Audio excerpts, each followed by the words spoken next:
চট্টগ্রামের আনোয়ারা থেকে 2 কোটি টাকার ইয়াবা উদ্ধার করেছে র্যাপিড অ্যাকশন ব্যাটালিয়ন র্যাব 7। একই সঙ্গে 2 মাদক কারবারিকেও গ্রেপ্তার করা হয়েছে।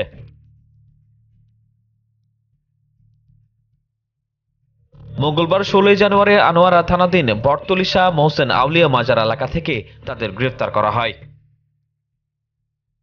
এই সময় একটি প্রাইভেট কার জব্দ করা হয়েছে। গ্রেফতার দুজন হলেন মোহাম্মদ চাঁদ মিয়া সওদাগর ও মোহাম্মদ এসকান্দর হোসেন বাপ্পি। তারা দুজনেই পটিয়া শান্তিরহাট এলাকার বাসিন্দা। র্যাব 7 জানায়, ইয়াবা ট্যাবলেট নিয়ে প্রাইভেট কার যুগে কক্সবাজার থেকে চট্টগ্রামের দিকে আসছে এমন তথ্য ছিল। ওই তথ্যের ভিত্তিতে চট্টগ্রাম জেলা আনোয়ারা থানাধীন বটতলী শাহ মোহসেন আউলিয়া মাজার এলাকায় অস্থায়ী চেকপোস্ট স্থাপন করে গাড়ি তল্লাশি শুরু করে র্যাব। এ সময় তাদেরকে মাদকসহ গ্রেফতার করা হয়।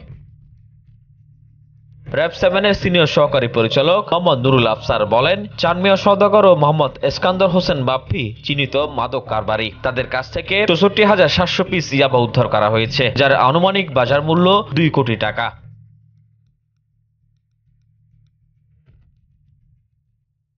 তাদেরকে আনোয়ারা থানায় হস্তান্তর করা হয়েছে বলে জানান র্যাবের এই কর্মকর্তা। ডেস্ক রিপোর্ট, সকালের সময়, চট্টগ্রাম।